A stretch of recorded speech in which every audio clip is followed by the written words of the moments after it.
Exactly, it's a mindset. It's a So mindset. If you are on your terrace, probably gazing at birds flying, you are spiritual. If you can feel something divine out there, that is spirituality. If you are following a routine, if you love your routine, if you love what you do, that is spirituality.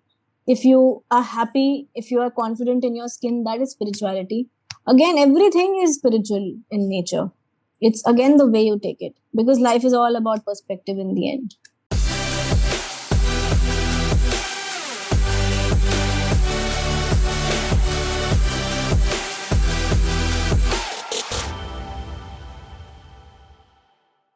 uh, And one thing I would like to add, which I kind of missed earlier.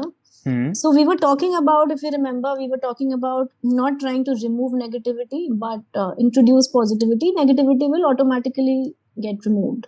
hmm, So I have one very interesting example regarding that, and that is again, taking us back to Shark Tank, because that is my by far the favorite show. Now, I don't know how much you know about it, but people aged, especially homemakers, aged between 45 to 60, or maybe 40 to 60, they hmm, have loved the show Shark Tank. Someone who was always, so Shark Tank used to be aired during the prime time, 9 to 10, which okay. which used to be a very Saas Bahu kind of a time, by the way. It used to be a very Saas Bahu time slot, and Hmm, people used to really criticize this director, that this director has ruined Indian television and all of that. hmm, And no one has ever thought. So, KBC also came, by the way. Kaun Banega Karpati came 10, 12 years back, again prime time. And earlier people used to think that, oh, because people like Amitabh Bachchan, they watch KBC. No, that might be true, but because people have never been not receptive about the knowledge. hmm, Again, they were offered with Saas Bahu, but they were offered with that. They had no option. But hmm, when Shark Tank came, and when I saw my mother-in-law, all the females, all the ladies, all the amazing homemakers around me, they have really loved Shark Tank. And what are the views hmm. of different sharks, different investors, which clearly means that if you offer something positive, negativity is automatically going to be removed from the whole system, Yeah. right? Instead of bashing that Sasbao serial, when the television got introduced with such an amazing show, people Hmm. started liking it. So you have to feed positivity to yourself constantly. Negativity is automatically going to flush out from your whole system. Actually, talking about complaining or cribbing, I'm currently reading a book on how to think like a monk, written by Jay Shetty. He's a very famous YouTuber, he's a very famous content creator. And My life partner is a huge fan of Jay Shetty. He listens to his wow, podcasts a lot. he talks about complaining, that complaining is very contagious, because if he met he actually told an example which I think everyone will relate to, that if you spend a lot of time talking to someone who is constantly complaining, that if they actually just woke up, the I didn't have a good sleep, the bed was a bit cranky today, or if you meet them after work time, they are always complaining about the bosses. For students, they're complaining about the timetable. The Teachers. you can actually identify that person. They can actually find wrong things about everything. And when you have actually spent some time with them, you complain about them to others. And if you look closely, you have also started complaining. And Wow. instead of focusing on the solution to that, you have also started complaining. You could easily avoid that person. If that person is important in your life, you could tune out the person. You could manage the relationship. but instead of finding the solution, and what you're talking about is actually eradicating complaining with giving solutions, if I'm correct. Absolutely. You're absolutely correct. Bang on. It is actually so important to see the positive side of everything. And Hmm. if we really start doing that, so I read a book, I don't remember the name, which actually said that if we as humans we start empathizing, the day we start empathizing with each other, there won't be any need of law, law in the world, law in the country. There won't be any courts to, decide the good and the bad. Yeah. We won't require a law and order if we start relating with people, sympathizing with people, and mostly empathizing with people. That is so important. Hmm. So, while talking to you, and I have had deep conversations with you since ages, and I would just like the listeners to actually understand where you are coming from, or what has changed your mindset. What was that life changing experience? Like for some, there has been a conversation with someone random, some stranger, someone who influenced them a lot. So, what was that moment that actually differentiates between the old you and the new you? My God, you've made me so nostalgic with this question. So it dates back, the story, this whole inspirational journey dates back to 2009, Hmm. wherein probably I was in a very bad state of mind, very bad phase. And be it in my career or my personal life, I was just feeling very devastated, as if, probably this is the end of life and this is the end of the world, everything. Hmm. But that is the time I was probably just kind of trying to engross myself in studies so that I can forget about everything.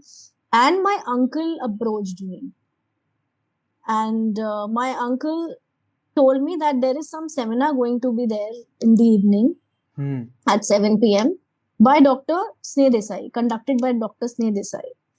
I was like, might as well. I was always very keen to learn about new topics and everything. So I said, yes, yes, for sure. It was a 2 day workshop, which was life changing, mind power workshop. So Hmm. when I went to that seminar, and when, I attended the workshop followed by the seminar, it was life changing. It was really life changing. It changed the way I used to think, used to behave, used to operate myself, used to function. And Hmm. when I started applying those principles, be it meditation, be it other activities, I realized one thing, that for 10, 11 days, I was very active, as if everything has changed. But from 12th day, from the 13th day, then 14th day, and then 15th day, and then days passed by. And I realized that our mind gets very rigid after a point. It gets very rigid, even though it is willing to take new information or probably change the way we live and our lifestyle and everything. Hmm. But I still find a sense of rigidity. I still find that Hmm. sense of rigidity beyond a point, because now our minds, after, so I was 18 when I attended this workshop, by the way. So I was 18 and I realized that if I had gained this knowledge, probably if I was taught to meditate since I was 6 or 7, I would have been a very different person altogether at this date. I still struggle to meditate, because I believe I still struggle to meditate, because this is not something I was taught when I was too young. Hmm. Now coming to the very basics of life. Coming now, what is the basic thing which everyone does? Probably brushing our teeth. Yeah. No matter what, even if you are at your deathbed and you have 4 hours of your life left, and it's a morning, you won't forget brushing your teeth, because that is something you were taught since childhood. Since childhood, you've been trained this way, that you have to Yeah. brush your teeth no matter what. Hmm. You know, since childhood, whatever you are taught since childhood, you will never forget doing that. You will always respect that. So, which is Hmm. why this whole idea of, trying to deal with kids at a very early age, because kids in their minds, they're very good receptors of facts and information. Yeah. Kids are very good receptors. Now, between 20 to 30, the receptivity kind of tries to decrease, 30 to 40 again. And then above 40, I believe people really become very rigid. It's very rare that a 40-year-old is also willing to change the way he thinks or the way he lives. So, which is why it is very important to imbibe, to inject this right kind of knowledge at the right age. For example, we teach Ikigai. We teach about finding your purpose. Many people have asked me that, is it practical to teach Ikigai to an 8-year-old? Will an 8-year-old be able to, kind of try to find his purpose in life? My answer is no. Maybe not. But maybe if he knows about Ikigai at the age of 8, he might be applying that concept when he's turning 12 or 13.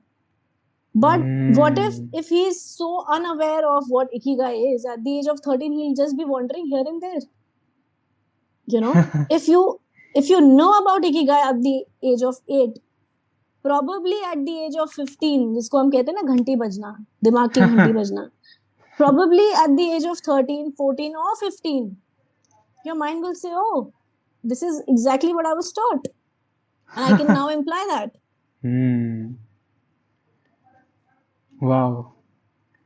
So I think you are, if to boil it down, you are trying to teach the basic things to change our lives when we need the skills that we need to change our lives for the most crucial turning points that we believe there is class 9, class 10, and those periods of time. Absolutely. And you are trying to imbibe those, actually hardwire those skills, since we have what we call kacha dimag. Exactly. कच्चा घड़ा जिसको हम बोलते हैं ना, in the a mind which is still molding itself. Which is why I'm still very inspired to attend seminars and workshops by different speakers. But I still face that challenge of immediately grasping things, because my grasping power will always be a little weaker than your grasping power. Yeah. That is my biggest inspiration. That seminar really changed my life and changed the way I used to look at things. And which is why today Innocent Erudite is with us. Wow. That's a really good inspirational story. And I just wanted to ask you, you have been working now with students of age 8 to 18. And talking about specifically my age, or a little bit younger than me, students little bit younger than me, what skills do you actually recommend that we should learn right now that will actually help us moving forward? So if I'm asked to talk about any specific skill, best skill is to be a good learner. That is the biggest skill. Yes. If you are a thirsty learner, if you're a thirsty learner, probably that is the best skill. Because if you're a good learner, you will find the right skills for yourself.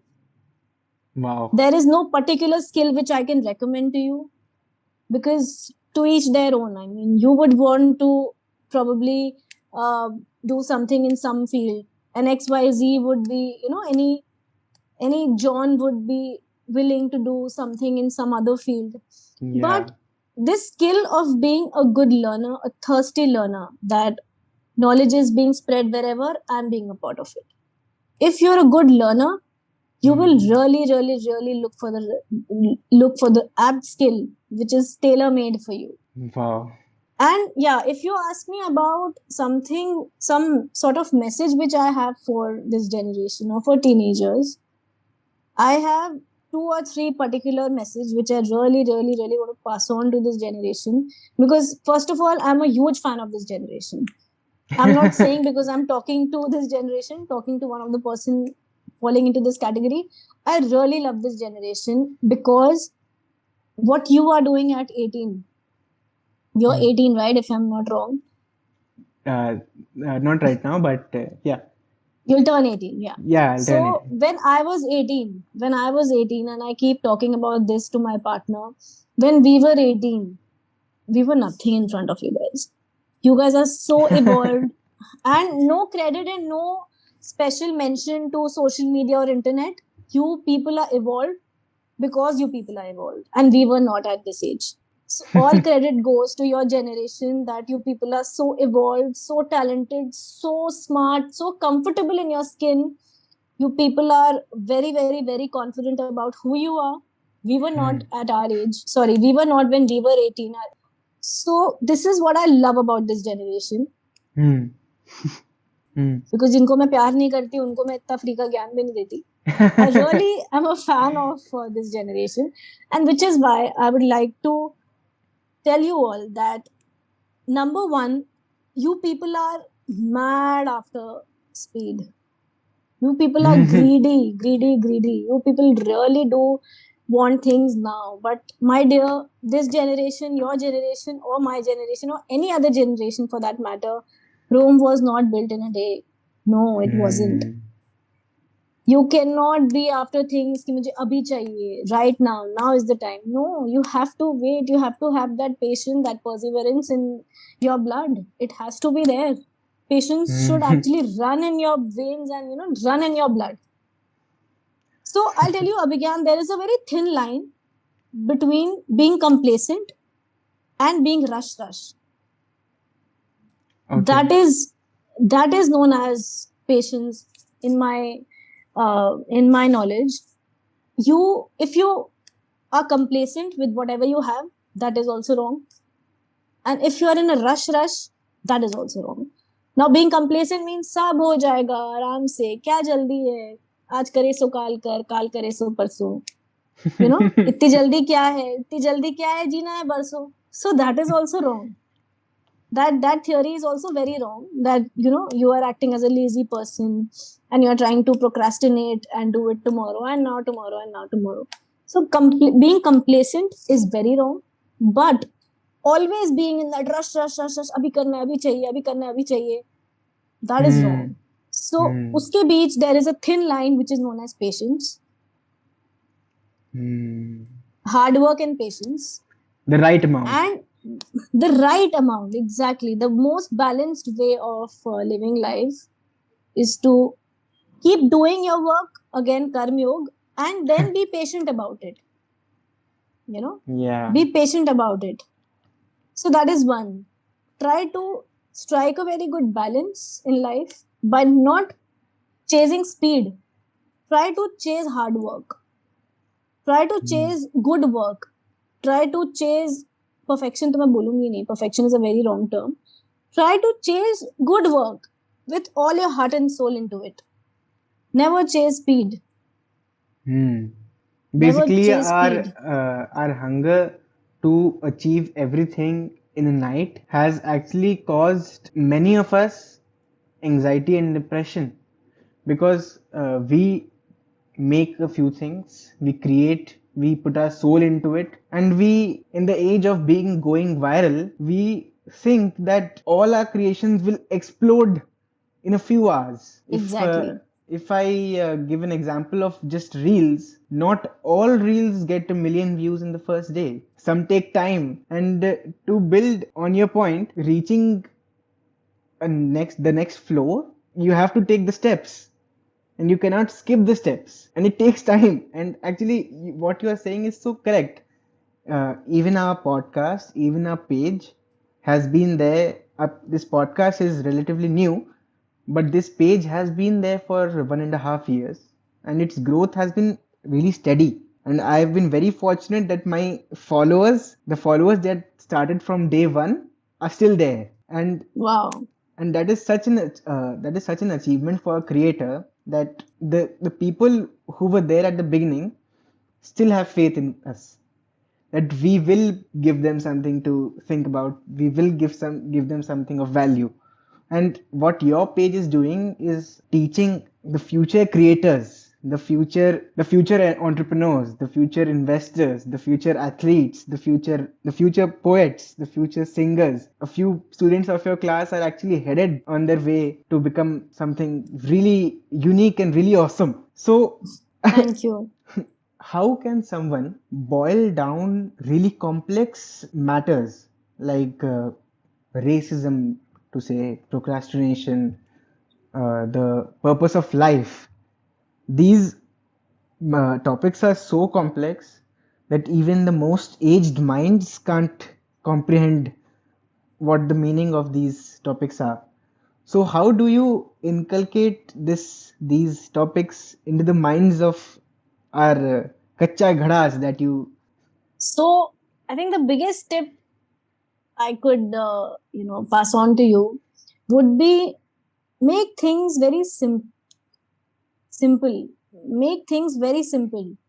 If you try to complicate things, it's going to be more complicated for others. So, per se, in my sessions, which has an age group of 8 and 18, both 18 being you, I have never tried to complicate my content because I know that a 17-year-old is going to attend my session. I've never tried to complicate it because it is challenging for any tutor. For example, any tutor, when I say uh, any person who is out there to inspire the world. For example, you take the name of a Sadguru, whose target audience is a 17-year-old also and a 60-year-old also. So imagine how challenging it would have been for him as opposed to how challenging it is for me. But the mantra of imparting knowledge is make it simple. If you know how to impart your knowledge in simple methods, very, very simple methods, using simple English or simple language, using simple methods. So, for example, I got a feedback from a mother that my child couldn't understand what you taught him the other day because there were graphs in the slides. And he asked me, Mama, graphs kya hota hai? So that is when I realized, so it is a learning process. It has been a learning journey, and I'm still learning with my everyday sessions that I have to really make things very simpler for people. Earlier, I used to think that, oh, a 17-year-old is also going to attend my session. So there has to be something, more factual, and so that I can attract that age. But then I realized that the best way to teach and to transfer knowledge is to make things very simple so that an 8-year-old can also understand, because simplicity is something which is liked by everyone. It is appreciated by everyone. Yeah. Right? The basics of everything is simplicity. If you know how to teach something or to transfer something in simpler ways, you will never find any hassle. You will never find any trouble. So this is again my major tip to you, that whenever you are trying to do something, never think that using very extravagant English is going to help you, or trying to have a superficial accent will help you. Be who you are. Always try to be who you are in your best version of you. There shouldn't be any superficial or artificial picture in front of your audience. The limit to which you are true to yourself is going to be the limit to which you are true to your audience. The kind of purity you have in your personality, that is exactly because your personality, as you said, is very contagious, and everybody's personality is contagious. So if you are negative, you will be contagious. If you will be positive, you will be contagious. So if you're honest, your honesty is also contagious. If you're honest, if you're true to yourself, people will come to you or to your page. People will land to your page. Also, no matter how many Gyanis are there in your life, Gyan, when I say Gyani, I don't mean the ice cream. I mean all the lecturers जिनको free की advice और ज्ञान देने का शौक है. Meet anybody. Listen to everybody. It's a very good thing. Listen to everybody. Take ideas and views from everybody. But do what your heart is telling you to do. What your gut is telling you to do. Because there is nothing over and above the message of your gut. If your gut is asking you to do something, if your gut is telling you to do something, please listen to that, because that is the best. That is probably the message of the Almighty, and that can never go wrong. So listen to everybody, but do what your gut is asking you to do. Wow. And yeah. You be you, basically. You be you, exactly.